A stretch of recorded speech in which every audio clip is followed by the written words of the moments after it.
Danny चौंक पड़ा। उसकी दोस्ती के हल्के में सिन्फ नाज़ की अक्सरियत थी। उसके दैन की स्क्रीन पर ये के बाद दीगर बहुत से हसीन पेकर आते चले गए, मगर वो कोई अंदाजा कायम न कर सका। वह असूलों का पाबंद आदमी था, दफ्तर में सिर्फ कारोबार से दिलचस्पी लेता था। उसके सेक्रेटरी खासी खूबसूरत और पुरकशिश लड़की थी और शायद उसकी निगाह इल्तिफात की मुंतजिर भी, मगर डैनी ने कभी उसके बारे में सोचा तक न था। सारी फिजूरियात दफ्तर से बाहर करता था। हाँ, तो ये है कि उसने अपनी तमाम दोस्त लड़कियों को दफ्तरी औकात में फोन वगैरह करने से भी मना किया हुआ था। ऐसे में किसी लड़की का दफ्तर आना हैरत अंगेज था। फिर उसे ख्याल आया कि सेक्रेटरी एक नहीं 2 लड़कियों की बात कर रही थी। हो सकता है वो चंदे वगैरह के लिए आई हूं। उसने सोचा और माउथ पीस में सेक्रेटरी से कहा, उन्हें अंदर भेज दो। चंद बाद सेक्रेटरी ने दरवाजा खोला और धूप के चश्मे हाथों में लिए 2 हसीन और जवान उम्र लड़कियां उसके दफ्तर में आ गई। उन्होंने अंदर आते ही डैनी को सलाम किया। एक दफ्तर पर सरसरी निगाहें दौड़ाने लगी और दूसरी दिलकश आवाज में अपना तारुफ करवाने लगी। फुदूल एक मशहूर मकामी कॉलेज में ज़ेर तालीम थी और अपनी सालाना तकरीबात के मौका पर शाया किए जाने वाले एनुअल के इश्तिहारात लेने आई थी। बोलने वाले डैनी को बहुत ज़हीन और शौक नजर आए। उसने उन्हें बैठने की पेशकश की, जो शुक्रिया के साथ कबूल कर ली। दूसरी लड़की ने बैठते ही अपना कदर वजनी चरमी बैग मेज पर रखा और उसमें से कई रिसाले निकाल कर डैनी की तरफ बढ़ा दिए। यह हमारे पिछले एनुअल है। दूसरी लड़की की आवाज डैनी के कानों में रस खोलने लगी। दरअसल हमारी यूनियन का बजट बहुत महदूद होता है, इसे हमें आप जैसे कर्म फरमाओं को सहमत देना पड़ती है। इस तरह इश्तिहारात के जरिए रसाले का खर्च निकालकर इतनी रकम बच जाती है कि कॉलेज का सालाना फंक्शन बेहतर तरीके से मुनक्किद किया जा सके। उन 2 लड़कियों से मुलाकात के बाद, उनके काम की हामी भरने के बाद डैनी ने अगली मुलाकात उनसे मुअख्खर कर दी थी। उनसे कब मिलना होता यह अलग बात थी। जहांगीर के बारे में पिछले कई दिन से उसके दिल में एक फांस सी चुभ रही थी और इस बारे में जल्द अज जल्द किसी नतीजे पर पहुंचना चाहता था। चंद रोज बेशतर उसने मीटिंग के बाद मेज के नीचे खुद ही ट्रांसमीटर छुपाया था, जिसका ना कोई रिसीवर था और ना ही कोई दूसरा मसरफ। बस उस तरह वो जहांगीर को अपने पोशीदा रूप से बहुत ज्यादा खौफजदा करना चाहता था।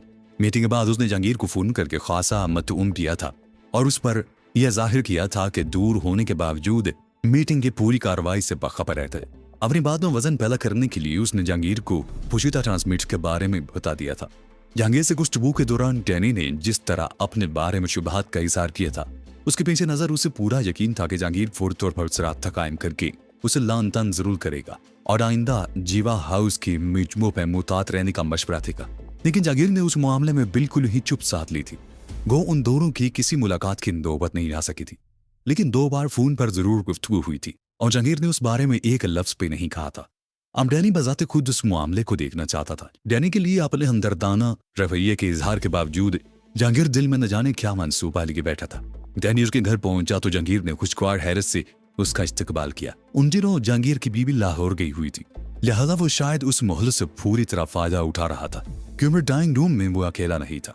मुझे नहीं होता कि तुम मसरूफ हो गए तो फोन करके आता, डैनी ने मैनी खेज लहजे में कहा। कुछ नहीं, जहांगीर फिजा में हाथ लहरा कर कदरे न खुशगवार लहजे में बोला। ये बताओ कि इस वक्त तुम्हारा कैसे आना हुआ? डैनी के शौक लहजे ने उसका मूड खराब कर दिया था। बस कई दिन हो गए थे, सोचा मिलता ही चलूं। डैनी ने कहा, तुम बैठो, मैं भी 10 मिनट में आता हूँ। जहांगीर इटते हुए बोला। उसके साथ ही लड़की ने भी सोफा छोड़ दिया। जाने से पहले उसने अपने एक मुलाजिम को आवाज दी, देखो कौन आया हुआ है। जहांगीर ने मुलाजिम से कहा, कैबिनेट से बोतल और गिलास वगैरह ले आओ, ये जितनी देर में एक गिलास खत्म करेगा मैं लो उठाऊंगा। मुलाजिम दांत निकालता हुआ अंदर चला गया और जहांगीर उस लड़की समेत नकासी के रास्ते की तरफ बढ़ गया। जहांगीर वादे के मुताबिक बहुत जल्द लौट आया और मुआमले में टांग अड़ाते हो जहांगीर सोफे पर गिरते हुए खुजली से बोला, नई नई दोस्ती में जरा सी एहतियात करनी पड़ती है वरना चिड़िया उड़ जाती है। डैनी भाई आंख दबाकर बोला, यही समझ लो। जहांगीर बोला, वैसे मैं 23 दिन से तुम्हें एक बात समझानी चाह रहा था। वो क्या? डैनी अपने लबों को जुबान से तर करते हुए बोला, तुम बहुत ज्यादा बोलते हो। जहांगीर बाबू और उसकी तरफ देखते होगा, कम और सोच समझ कर बोलने वाले ज्यादा फायदे में रहते। क्या कह दिया मैंने तुम्हें? मैं तुम्हारी बकवास की परवाह नहीं करता, लेकिन ये इंकशाफ ज़हन नशीन कर लो कि तुम्हें शायद ज्यादा खुशी ना हो कि जीवा हाउस का चप्पा चप्पा बिगड़ है। नहीं, यानी तुम्हें यकीनी के अंदाज ने चौंकने की अदाकारी की। पिछली मीटिंग में तुमने जो बेसरोपा बातें छेड़ी थी उनके हवाले से मुझसे बाज पुरस की गई है। जहांगीर ने संजीदगी के साथ कहा, किसने की बाज पुरस? बाज के अलावा और कौन कर सकता है? जहांगीर ने उल्टा सवाल दाग दिया, लेकिन उसे क्या खबर कि वहां क्या बातें हुई?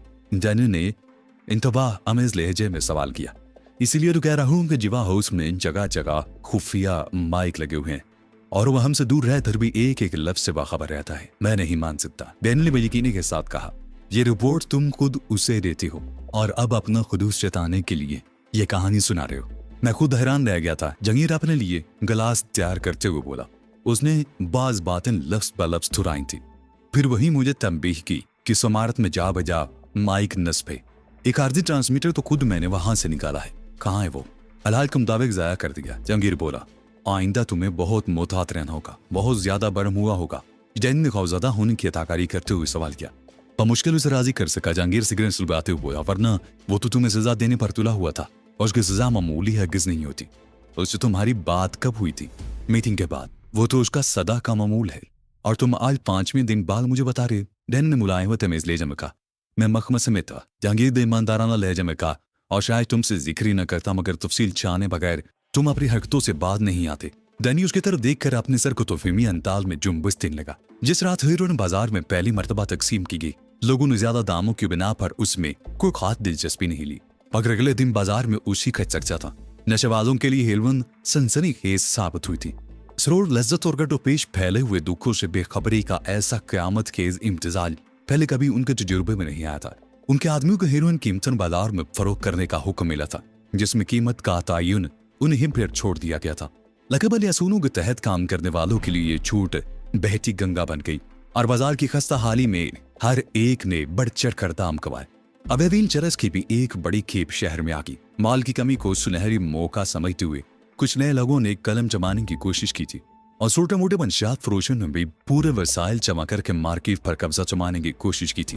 ये सूरत कुछ मुनासिब नहीं थी, लेकिन हैरत की बात थी कि चरस बाजार में आ जाने के बावजूद बहुत से लोग हीरोइन के तलबगार थे। पहले दिन का कोटा खासी मिकदार में जारी किया गया था, इसलिए दूसरे दिन भी हीरोइन के नए पंछियों को मायूसी का सामना नहीं करना पड़ा था।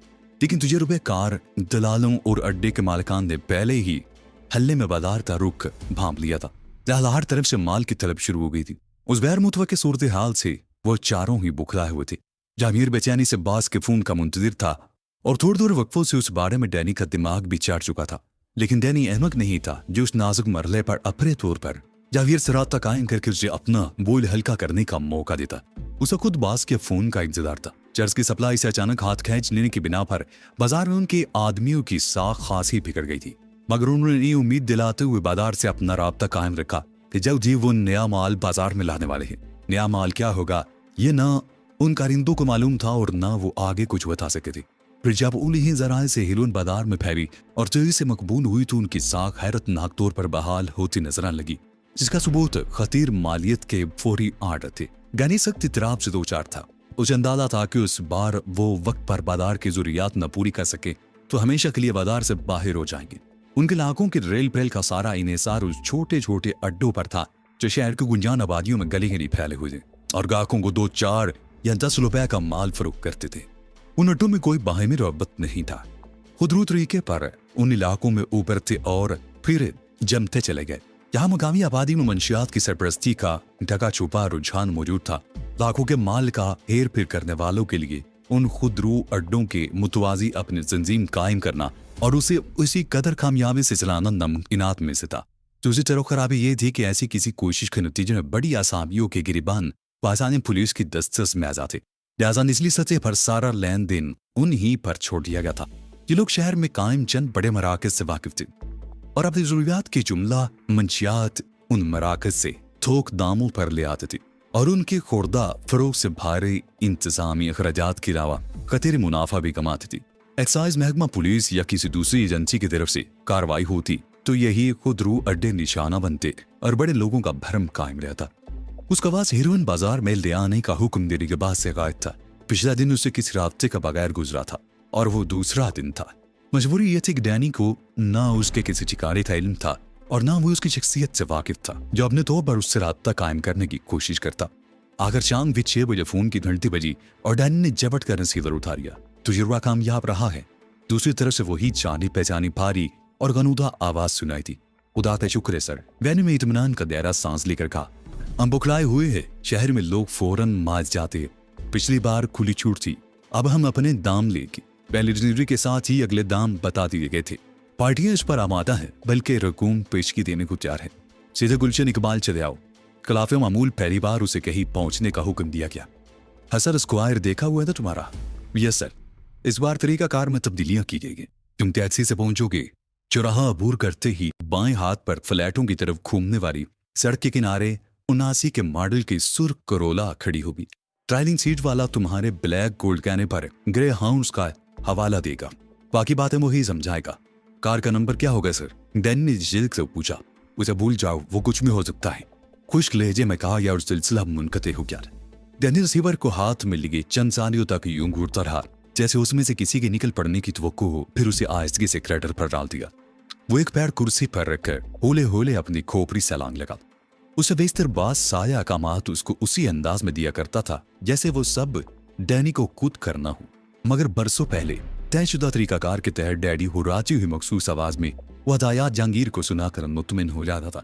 मगर उस बार वो क्या करे?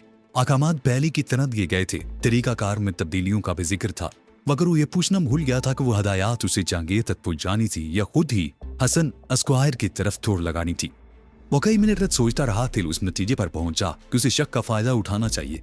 पर जो वह हालात में अगर वो जहांगीर को आगे कर देता तो शायद हकीकी मानों में उसका मातहत होकर रह जाता, क्योंकि जहांगीर उसे अपने साथ पेश आने वाले वाकयात की हवा भी न लगने देता। और फिर जहांगीर के नए तरीकाकार से मुतारफ होने के बाद बाज भी ये सोच सकता था कि दरमियान में डैनी का राब्ता क्यों बरकरार रखा जाए, जबकि पिछले बरसों में इस दोहरे निजाम की अफादीज कभी सामने नहीं आई थी। डैनी ये खतरा मोल लेने के लिए तैयार नहीं था। वह अतुल इम्कान अंदरूनी दाव पेच से वाकिफ रहना चाहता था ताकि बरसों के ख्वाब की तकमील के रास्ते की तलाश जारी रह सके। उसने कपड़े तब्दील किए और जूते पहनकर घर से निकल आया। घर में एक बूढ़ी मुलाजमा और खानसामा के अलावा सिर्फ चौकीदारी था। उन जिन्होंने उसे पैदल जाते हुए बहुत हैरत से देखा, क्योंकि वो चहलकदमी तक का आदी नहीं था। शहर के पुरस्कून इलाके की आबादी आसूदा हालों पर मुश्तमिल थी, इसलिए कुबो जवार की जैली सड़कों पर किसी टैक्सी के मिलने का कोई इम्कान नहीं था। वहां से हसन स्क्वायर तक का फासला चंद मिनट का था, इसलिए वो टहलता हुआ कश्मीर रोड की तरफ बढ़ गया। टैक्सी मिलने के चंद मिनट बाद वो हसन स्क्वायर पर उतर चुका था।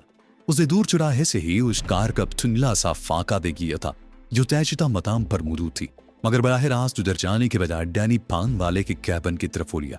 सिगरेट का नया पैकेट खरीद कर वो आगे बढ़ा तो पार्क की हुई गाड़ियों के दरमियान कुर्सियां ढाले 3 मुसल्ला सिपाही नजर आए, जो फुर्सत के चंद खुशगार लम्हों की तलाश में आए हुए जोड़ों की कानूनी निगरानी पर मामूर रहते हुए गैर कानूनी तौर पर अपनी निगाहें सेक रहे थे। डैनी और आगे बढ़ा तो उसकी आंखों पर पड़ने वाली रोशनी का इनिकास पीछे रह गया। उसने अंधेरे में एक किनारे से खड़ी हुई कार के खलोखाल पहचान लिए। वो यकीनन 79 की करोला थी। डैनी बिला झिझक आगे बढ़ता चला गया। सुर्ख रंग की एक झलक देखने के बाद उकली का सवाल ही पैदा नहीं होता था। 79 की उस सुर्ख करोला की ड्राइविंग सीट पर एक कबीर जुस्सा शख्स विराजमान था। डैनी उसके करीब पहुंचकर खुली हुई खिड़की पर झुका और उस शख्स ने मशीनी अंदाज में ग्रे हाउंड कहकर कार का इंजन स्टार्ट कर दिया। सामने से आकर उसी समत में मुड़ने वाली एक कार के हेडलैम्प की रोशनी में डैनी ने देखा कि करोला वाला खतरनाक चेहरे का मालिक था। वो घूमकर ड्राइवर के बराबर वाली सीट पर बैठ गया और कार चंद गज बढ़ने के बाद यूनिवर्सिटी रोड पर मुड़ गई। येले राइन अबूर करने के बाद कार दाहिनी तरफ घूमी। खतरनाक सूरत वाले की तमाम तवज्जो सिर पर मरकूज थी और डैनी अपनी तरफ से गुफ्तगू पहल नहीं करना चाहता था कि मवादा उसकी कोई हरकत खतरनाक सूरत वाले के जरिए बास के इल्म में आकर उसकी नापसंदीदगी का बायस बने। कार बेसी से दाएं बाएं घूमती रही, फिर एक ऐसे मकान पे सामने रुकी जो आबादी में होने के बावजूद अलग थलग नजर आ रहा था। 4 सुबह के मकानात की आखिरी कतार में वो सिरे का मकान था, जिसके एक तरफ नीम पुख्ता सड़क थी और सामने वसी मैदान फैला हुआ था, जिसके एक हिस्से में तारीकी के बावजूद तारों की छांव नजर आ रही थी। बाकी हिस्सा शायद इलाके के बेफिक्र नौजवानों ने साफ करके खेलने के काबिल बना लिया था, लेकिन डैनी के लिए उस मैदान से ज्यादा वो मकान अहम था। यानी ऐसा दराज से अपने गुमनाम बास के लिए काम कर रहा था, लेकिन उसके नामो निशान तक से बेखबर था। वो मकान कुल पहला ठिकाना था जो बास के हवाले से उसकी निगाह में आया था। खतरनाक सूरत आदमी ने गाड़ी से उतर कर दरवाजा लॉक कर दिया। डैनी ने भी उसकी तकलीद की, फिर फाटक की जैली खिड़की खोलकर उसमें से एक इस्तोहाली चेहरा नमूदार हुआ और फौरन ही गायब हो गया। वो दोनों उस खिड़की नुमा दरवाजे से झुककर गुजर गए। अंदर ड्राइंग रूम में मुखालिफ समझ के अंदरूनी दरवाजे से तकरीबन उनके साथ ही एक हसीन लेकिन पुख्ता उम्र की औरत नमूदार हुई। उसके चेहरे पर हल्की सी हैरत नुमाया थी। आज बगैर इतला कैसे अदा हुआ? और उन्हें जिस लबो लहजे में खतरनाक सूरत वाले सवाल किया था, उसे जाहिर हो रहा था कि उन दोनों के मरासम खसूसी नौयत के हामिल थे। जरा एक काम से आया हूँ, खतरनाक सूरत वाला बोला। तो उसकी आवाज सुनकर डैनी को मायूसी हुई। हालांकि वो अच्छी तरह जानता था कि पुलिसार बास किसी भी मरले पर इतना गैर मोहतात नहीं हो सकता कि बराह रास्त उसके सामने आ जाए। तुम अंदर जाओ और हो सके तो एक प्याली चाय पिलवा दो।